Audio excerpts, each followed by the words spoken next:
Hello good morning everyone, myself doctor Mahendra Chaudhary. आज अपन एक छोटे से टॉपिक के बारे में चर्चा करेंगे जिसके अंदर नाइट्रोजन स्थिरीकरण और कंपोस्ट। इसमें कई बार क्वेश्चन पूछे गए हैं और अब की बार भी पूछा जा सकता है। तो आज पहला जो डिस्कस करेंगे वो होगा नाइट्रोजन स्थिरीकरण। नाइट्रोजन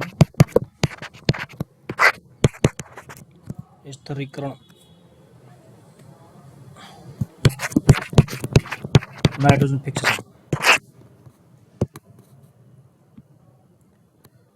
तो सबसे पहले इसमें नाइट्रोजन फिक्सेशन कहते किसे हैं? नाइट्रोजन फिक्सेशन वायुमंडल के अंदर सब में ज्यादा कौन सी गैस होती है? नाइट्रोजन होती है। तो जो वायुमंडल के अंदर जो नाइट्रोजन है उसको जीवों की तरह उपयोग में लेने के लिए अलग अलग कंपाउंड्स में बदलने की प्रक्रिया जो होती है वो नाइट्रोजन की स्थिरीकरण कहलाती है। अब इस जो कंपाउंड होते हैं उसमें अमोनिया हो सकता है, एमिनो एसिड्स हो सकते हैं, नाइट्रेट हो सकते हैं और नाइट्राइट हो सकते हैं। ठीक है, तो इसकी अगर परिभाषा लिखना चाहे तो परिभाषा ऐसे लिख सकते हैं कि वायुमंडल में जो नाइट्रोजन पाई जाती है, वायुमंडल स्थिरीकरण का मतलब होता है वायुमंडल नाइट्रोजन को कैच करना, स्थिर करना। तो वायुमंडल की नाइट्रोजन को, क्योंकि जो पेड़ पौधे होते हैं ना, वायुमंडल की जो नाइट्रोजन होती है उसमें ट्रिपल बॉन्ड पाया जाता है और उसको डायरेक्ट उपयोग में नहीं ले सकते। कुछ ले सकते हैं, मैक्सिमम प्लांट्स नहीं ले सकते हैं, इसलिए उनको अलग कंपाउंड से बदलने की जरूरत होती है। इसी को नाइट्रोजन स्थिरीकरण बोलेंगे। तो वायुमंडल की नाइट्रोजन को पौधों के लिए अनुकूलित अनुकूलित तो उपयुक्त नाइट्रोजनस पदार्थों में नाइट्रोजीनस पदार्थों में मिलना। पदार्थों एग्जाम्पल्स में लिख सकते हैं और अमोनिया, नाइट्राइट, नाइट्रेट और एमिनो एसिड्स पदार्थों में बदलना। इसी को बोलते हैं हम नाइट्रोजन स्थिरीकरण। अब नाइट्रोजन स्थिरीकरण के बारे में लास्ट के 5 साल के पेपर अगर देखेंगे तो उसमें 2 या 3 बार क्वेश्चन आए हुए हैं। डायरेक्ट एक पूछा जाता है कि कौन सा जीवाणु कौन से पौधे में नाइट्रोजन स्थिरीकरण करता है। तो इसमें याद रखना कौन सी फसल और कौन सा नाइट्रोजन स्थिरीकरण जीवाणु। उससे पहले अपन क्लासिफिकेशन करेंगे नाइट्रोजन स्थिरीकरण कितने प्रकार से होता है। तो नाइट्रोजन का जो स्थिरीकरण होता है 2 प्रकार से होता है।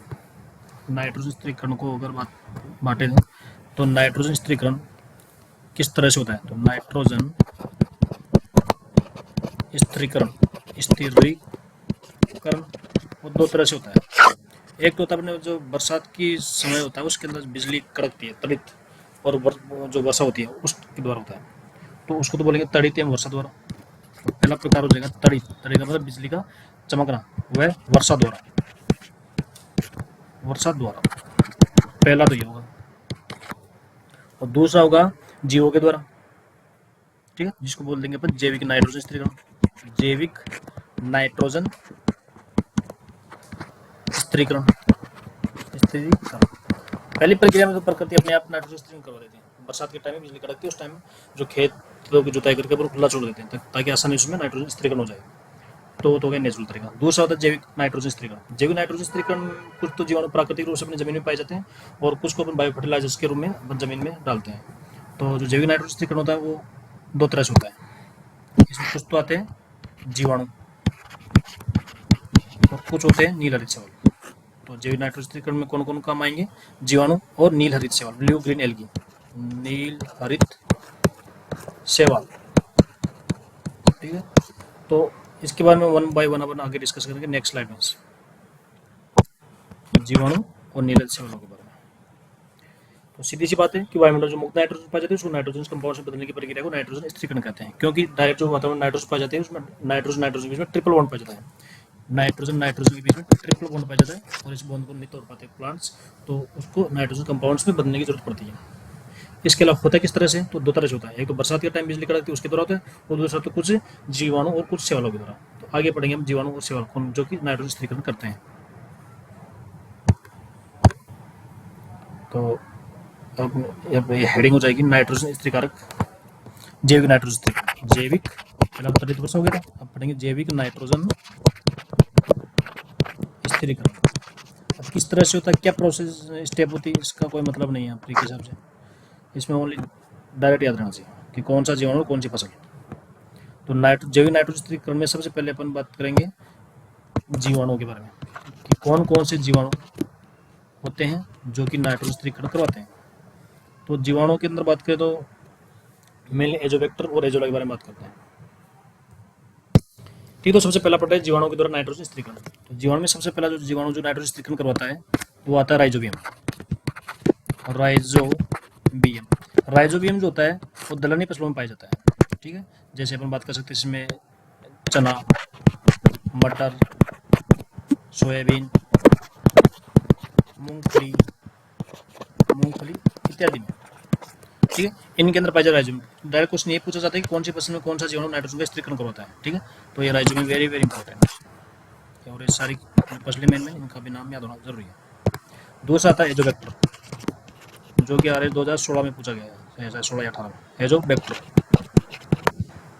एजोबैक्टर किसमें पाया जाता है नाइट्रोजन स्थिरीकरण के लिए? चावल। ठीक है, चावल में हो सकता है, गेहूं में हो सकता है, जौ, बाजरा, सरसों। ठीक है, इसके अलावा सब्जियों में आलू, टमाटर, प्याज, आलू, टमाटर का समावेश। ठीक है, सब्जियां, इनके अंदर कौन सा पाया जाएगा? एजोबैक्टर। ठीक है, तो एजोबैक्टर क्वेश्चन आया था चावल के नाम, चावल में नाइट्रोजन स्थिरीकरण कौन करवा? चावल को धान भी बोलते हैं वैसे, तो धान के नाम से, चावल के नाम से कौन करवाएगा? एजोबैक्टर। तो जो मेन जो जीवाणु जो नाइट्रोजन स्थिरीकरण करवाते हैं दो होते हैं। इसके अलावा और भी बहुत सारे होते हैं जिनका केवल नाम याद होना चाहिए। उसमें पूछा जा सकता है कि कौन सा जीवाणु नाइट्रोजन स्थिरीकारक नहीं है, वो नाम याद होना जरूरी होता है सभी का। इसमें सभी के क्लोस्ट्रीडियम, किस नंबर? क्लोस्ट्रीडियम। क्लोस्ट्रीडियम के बारे में अगर जीवाणु में के द्वारा होने वाली जो डिजीज थी हमने पढ़ा था कि क्लोस्ट्रीडियम टिटेनाई क्या करता है? टेटनस। तो क्लोस्ट्रीडियम यहाँ पर नाइट्रोजन स्थिरीकरण में आएगा एक। इसके अलावा आ जाएगा क्लेब्सिएला, क्लोस्ट्रीडियम, क्लेब्सिएला, क्लोरोबियम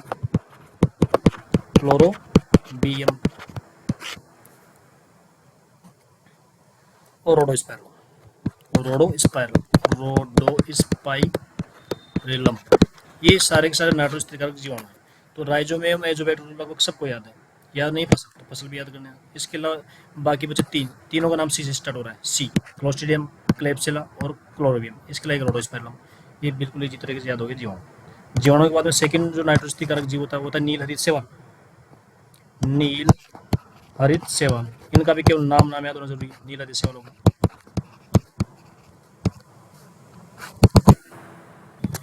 तो यहाँ पर शैवालों में दो आ जाएंगे, एनाबिना और नोस्टॉक। एनाबिना और दूसरा नोस्टॉक, ये दो शैवाल है। इसके अलावा और बहुत सारे शैवाल होती हैं, लेकिन दो याद होनी चाहिए।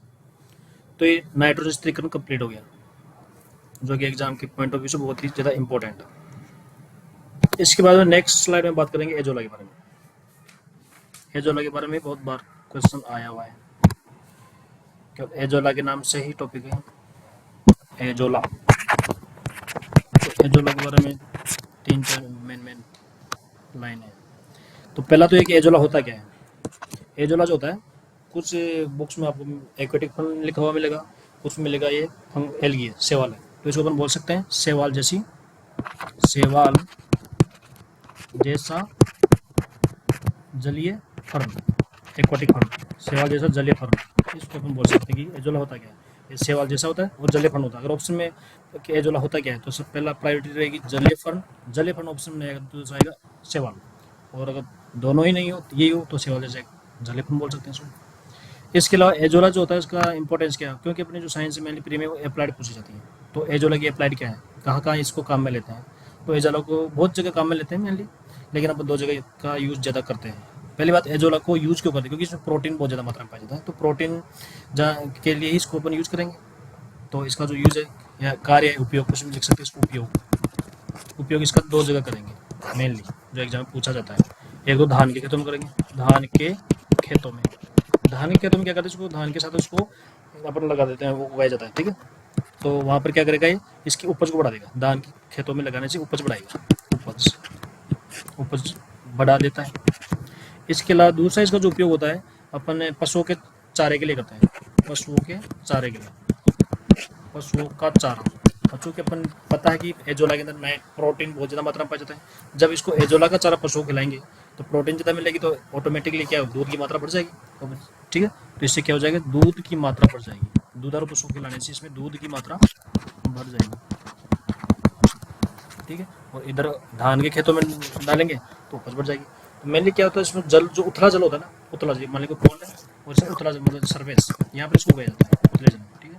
तो धान के खेतों में अगर पानी भर दिया जाता है वहाँ पर इसको डाल दिया जाता है, तो वहाँ पर भी इसको उपज बढ़ा देगा। और पशुओं के लिए करेंगे इसको बिल्कुल पॉन्ड कोई भी एक डेवलप करेंगे, उसके बाद में उसका प्रोडक्शन करेंगे और पशुओं को चारे के रूप में इसको खिलाते हैं। तो ये हो गया एजोला, जो कि वेरी वेरी इंपॉर्टेंट है। Next slide. अब नेक्स्ट स्लाइड में बात करेंगे अपन कंपोस्ट के बारे में। ओके,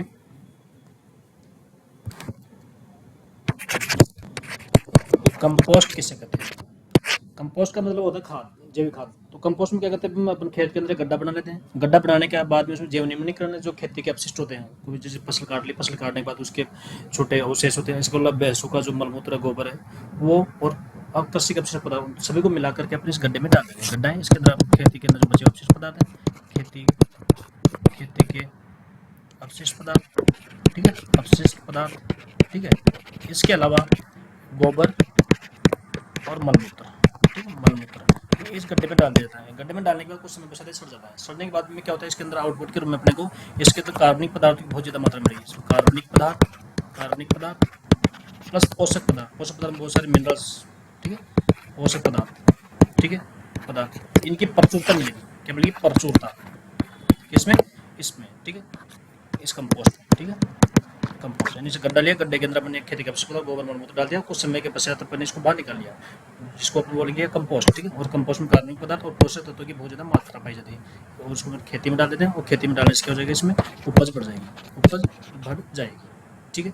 अब बात करें इस गड्ढे के अंदर, ये तो अपने डाल दिया, अपने आप सड़ रहे हैं, धीरे धीरे बहुत सारे इसके अंदर सड़ने वाले जीवाणु इत्यादि पनप जाएगी। अगर इसके अंदर अपने किसको डाल दे, केंचुए को, किसको डाल दे, केंचुए को, तो केंचुआ जो होगा इसके अपघटन की प्रक्रिया को बढ़ा देता है, ठीक है, इनकी अपघटन की प्रक्रिया को बढ़ा देगा, अपघटन को बढ़ा देता है, ठीक है। इस कारण खाद बहुत जल्दी तैयार हो जाती है, ठीक है, केंचुए के कारण। तो केंचुआ क्या करता है, कंपोस्ट बनने की प्रक्रिया को बढ़ा देता है, ठीक है। ये अपना कंपोस्ट हो गया, और इसकी जो केंचुआ डालने के बाद जो प्राप्त होता है उसको वर्मी कंपोस्ट बोल देते हैं, वर्मी कंपोस्ट, ठीक है। तो ये अपना कंप्लीट हो गया आरएस का प्री का लगभग, ठीक है। इसके अंदर अपन ने बायोलॉजी का पार्ट था पूरा, अब जो आज पढ़ा अपन ने यहाँ तक, ठीक है। अब नेक्स्ट स्लाइड देखेंगे अपन।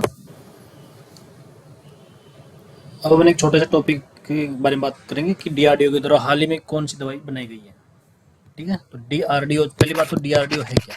डीआरडीओ जो है अपने डिफेंस मिनिस्ट्री यानी रक्षा मंत्रालय, उसके अंतर्गत आता है, रक्षा मंत्रालय, ठीक है, और मिसाइल वगैरह बनाने का काम करता है, ठीक है।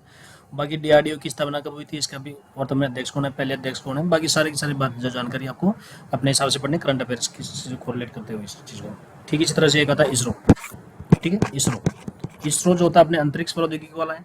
इसके बारे में सारी की सारी बातें, कब स्थापना कब हुई, वर्तमान में अध्यक्ष कौन है, और जो चंद्रयान 1, 2, 3 जो चंद्रयान अभी गया है वो, ठीक है। इसके अलावा सूर्य के लिए भी गया है, तो इनके बारे में कंप्लीट जानकारी अपने को होनी चाहिए। आपके पास चंद्रयान से बहुत 2 या 3 क्वेश्चन आने की पूरी की पूरी संभावना है, ठीक है। तो डीआरडीओ और इसरो दोनों बहुत ही ज़्यादा इंपॉर्टेंट है। तो डीआरडीओ के बारे में जो क्वेश्चन आ सकता है अभी उसी में डिस्कस कर लेते हैं कि डीआरडीओ ने जो कोरोना के टाइम कोविड के लिए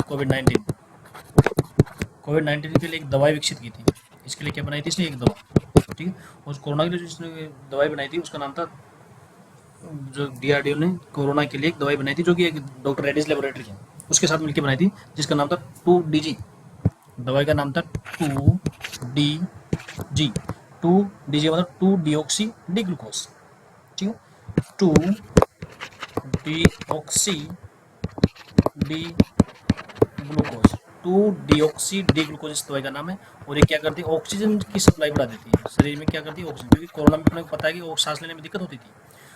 तो ये दवाई है 2DG, ये ऑक्सीजन की सप्लाई बढ़ा देती है और कोरोना की जो मोर्टेलिटी रेट है उसको कम करने में काफ़ी हेल्पफुल थी।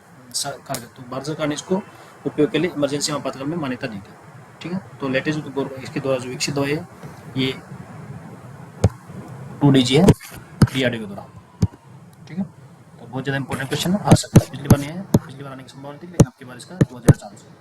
इसके अलावा बाकी जो टॉपिक बचे हैं, कंप्यूटर साइंस से 2 क्वेश्चन आते हैं लगभग हर साल, और इसके अलावा स्पेस प्रौद्योगिकी और अंतरिक्ष प्रौद्योगिकी आपको खुद के हिसाब से करंट अफेयर को रिलेट करते हुए पढ़ना है, ठीक। बहुत ईजी टॉपिक है, आराम से याद हो जाते हैं, हर आर्ट का स्टूडेंट कोई भी स्टूडेंट को तैयार कर सकता है। जो बाकी जो अपना टेक्नोलॉजी का समझ लो पार्ट है, नैनो टेक्नोलॉजी और बायो टेक्नोलॉजी को अपने कवर कर लिया, क्योंकि अब एग्जाम के बहुत कम टाइम बचा, तो बाकी जो स्पेस है वो डिफेंस वाला अपन कंप्लीट नहीं कर सकता है।